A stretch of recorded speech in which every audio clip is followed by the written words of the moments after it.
He was such a loser. But that's the thing. Bill Cosby is not Cliff Huxtable, right? Wait, what? No, I mean, Cliff Huxtable was a really good person. Okay. This was a character. But that was a guy. That was a real guy. Yeah, it was okay. Avery was an actor. Okay. He wrote a thing. All right. Okay. We'll come back to this. So what some other about the time. pills? All right. Let's move on. Okay. So you used to watch the Cosby Show. That taught you how to raise your kid. No, I'm just saying that like that was something I watched with my great-grandparents. My great-grandparents, by the way. And they were terrific. These are my mother's grandparents. Oh, my God. These are my great-grandparents. What's the age difference in you and your mother? My mom was 19 when she had me. Yeah. And then her mother was in her late 20s. Yeah. So then generationally, like they were alive when I was, they had me. Like I don't even remember. That's the first place I remember. Right? Unbelievable. And then I was watching all those sitcoms and then Nickelodeon. Okay, sure. And Nick at Night, and I loved Nick at Night. Right, that's where you went. Gotcha. I watched old Laugh-Ins, old SNLs. Oh, Laugh-Ins are great. Oh, old SNLs are great. What was your favorite era? First five. First five? Favorite era of SNL? Mm-hmm. That's a interesting question. There's like, I guess cast, you know, like who are your it's like SNL is these three people. Well, you know what I'm saying? The original cast was a cast, right? Yeah, you're right. Then there was the Eddie Murphy years. Yeah, and then there was the Eddie Murphy years. Yeah. And then there was a cast again. Yeah. But when Eddie Murphy was on that show, it was Eddie Murphy's show. So maybe that one, yeah. I mean, and also he was interesting, brilliant. Yeah. He was essentially the funniest person alive at the time. You know, even with Richard Pryor around, he was funny on television every week and killed it. Yeah. Then there was finally a cast where it was like, oh, there's 7 funny people on this show, not just everyone who's in a scene with Eddie Murphy. Although Joe Piscopo, right? Julie Louis-Dreyfus, maybe more Emmys than anyone else. Yeah. But they were underutilized back then. Right. Anyway, I was watching all that crap. Sarah Silverman. Yeah. Okay. Oh, that was that 90s though. She was but she was also super underutilized. Yeah, she wasn't very. Yeah. Those were weird years. Yeah. With Norm Macdonald doing the Weekend Update. Right. And there essentially was a time where he was the only funny thing that was on the show. He was hysterical. It was him and then weird sketches that got no laughs in front of a live audience. And it was like, why is this still on? Then it became funny again. Yeah. Anyway, we're going on so many tangents. Yeah, no, but it's fun. So many tangents. I guess I'm trying to get to the what are you trying to get to? The idea that there's a lot of people that listen to the podcast that are like not comedians and they have to like make their kids laugh. And I just imagine they would be like, well, what's it like living as Robin Williams' son? Or like, what's it like living as like Andrew Dice Clay's kid? You know, for you, like, what do you anticipate your children's life to be like living under the comedic genius that is Baron Vaughn? Or just the comedic influence? Like, do you want to be, how are you going to be taken seriously? Are you going to be riffing? Like, how do you plan? Like, how do you think about that? Well, that is a hard thing because I'm so used to, because I want to entertain him, right? Right. But then I have to also let him see who I am when I'm not on, if you will. Yeah. When I'm not entertaining. Yeah. That's the hardest part. Yeah. So, you know, a lot of comedians, their kids don't think they're funny because they don't see that person. Yeah. But in the world of comedy, I mean, usually that's when people get to a level where they can kind of separate those things. Yeah. And I think a lot of comedians learn how to do that.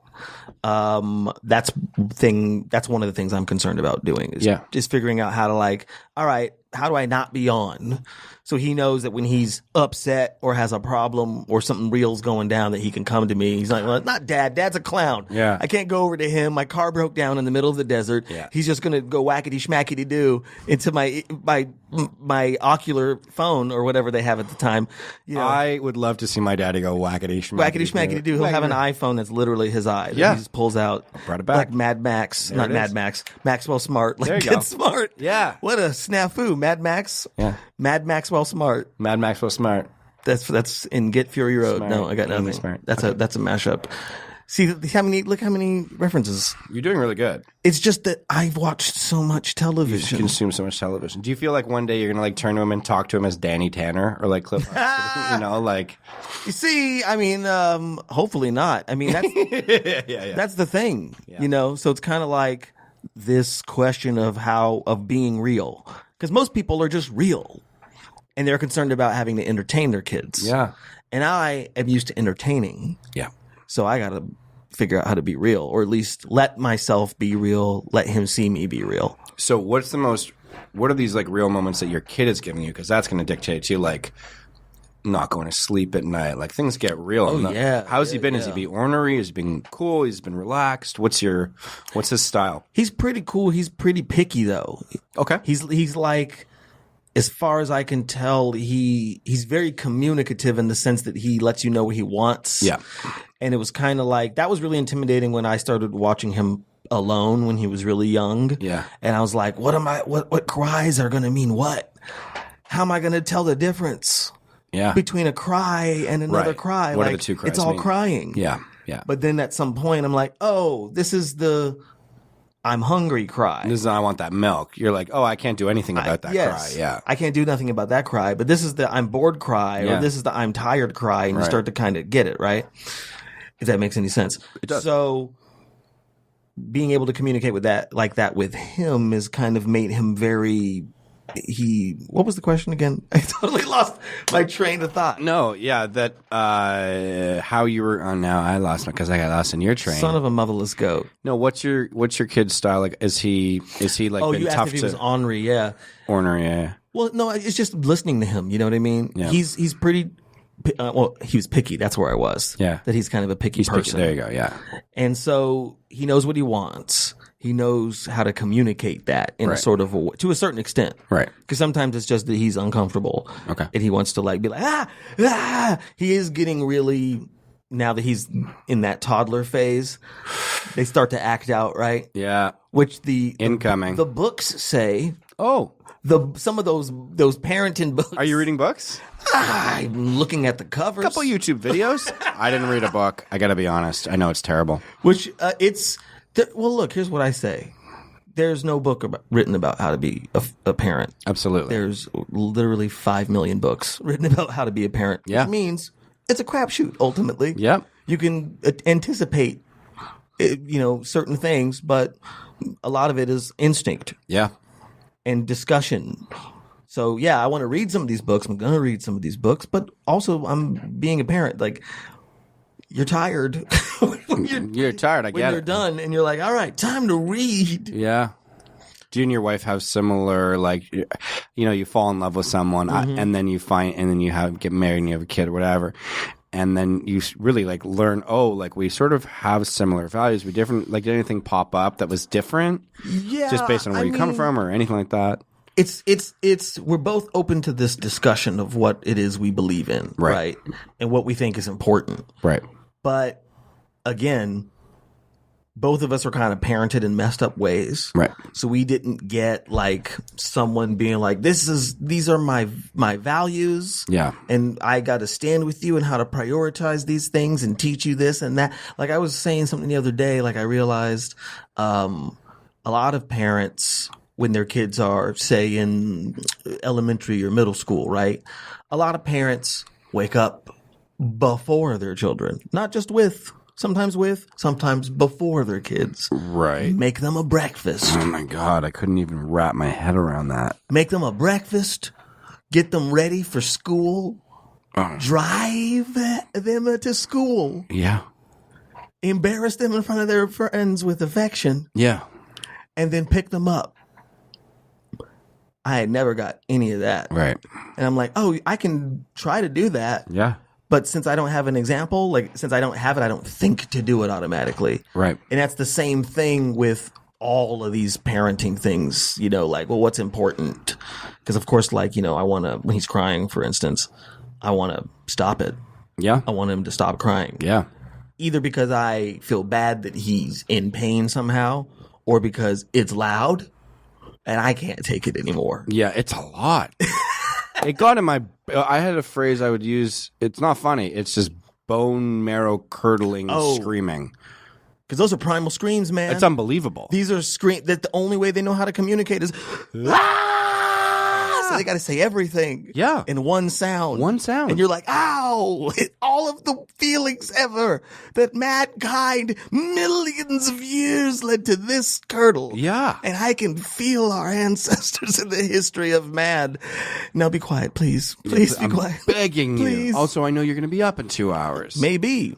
So you've pretty much been acting in the city. Like you haven't been on the road as much. No. I can't go on the road as much. Yeah. I never went on the road a lot. Okay. But it's the only way to really get good, as far as I'm concerned. Yeah, I know. But it's just like going on. I mean, but it's hard to do that. I tour with Adam Ray, and I've had to pull back because I mean, if I was just a single dude, I'd be on the road every weekend. Like he's crushing it. Yeah. But I can't leave my wife alone with the kid for 4 days a week, and then I'm tired when I come back. Well, again, I get worried about these things, but then I go, well, there are plenty of comedians that are parents.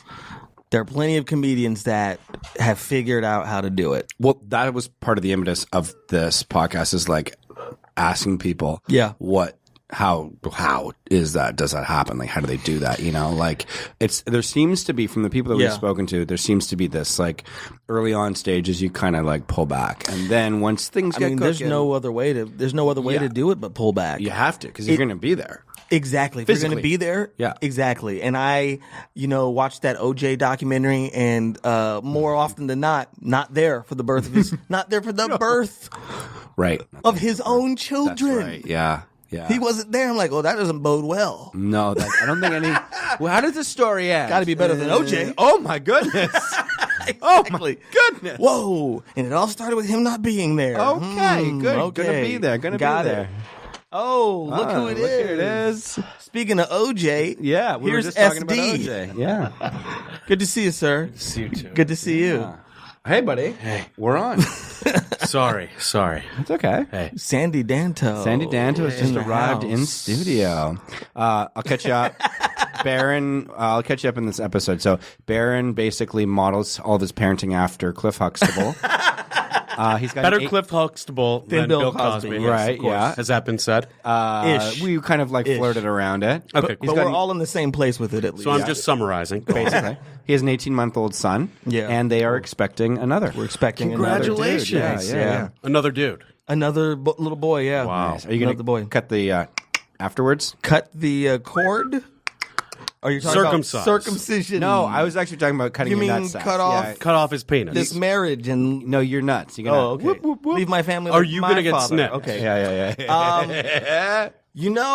That was very ambiguous, by the way. No, I could not. I did not know where you were going with that. That's what you talk about the when cutting. When you said cutting, there's so many things that can be cut. Talk about circumcision. Yeah. Now I get it, but I definitely was I think he was referring to a reference. I was actually. I like where this has gone, but I was talking about cutting off your testicles. Oh, I think I thought vasectomy. Yeah, vasectomy. Is that what it is? That's they what just I cut want. your Are you testicles talking off? about a vasectomy? I'm talking about vasectomy. Oh, okay. I thought you were talking about circumcision. We can though. Let's talk about both. Cutting dicks and scissors balls. on penises, couple of geniuses. Well, technically, it's the vas deferens that's cut. Uh-oh. There's a vast difference with how we're going to be talking about this today. Show yourself out. Yes. Okay, what the heck? All right. Are you okay? Let's start with the. Are you gonna have vasectomy? I don't know. I've thought about that though. Okay. I actually mentioned it. I was like, maybe we can get a vasectomy. I can get a vasectomy or something. Yeah. After your second boy gets to be about 2, and him and your now son start playing around the house, you're going to be like, it's time to get a vasectomy. Oh, really? Yeah, me and my wife spent the weekend with our friend who has 2 boys, and it's just a lot. They're just a lot. How old are those boys? 3 and 1. Okay, now here's what I hear. This is the glimmer of hope that parents I know that have 2 kids give me, especially 2 kids in close age. It's gonna be hard. And then they're gonna play with each other. Yeah. And you're gonna be like, oh my goodness, they're playing with each other. Yeah. And those moments are gonna be not only beautiful, but quiet for you. Yeah. Okay. But where you can sit back and go, oh, they're taking care of each other. So I was kind of an only child, which is one of the reasons that we actually, when we had a kid, we're like, well, we're going to have another. We kind of knew right away we wanted to have another. The timing wasn't exactly what we expected. That's unbelievable. I mean, I think you guys are lucky. I think you guys are lucky. They're going to be pals. That's my hope, man. Yeah. I got okay, so I'm 13 years older than my two little sisters. Very different. That I grew up with, right? Yeah. And they're a year apart from each other. And are they super close? They're so close. And are you the outsider? Yeah.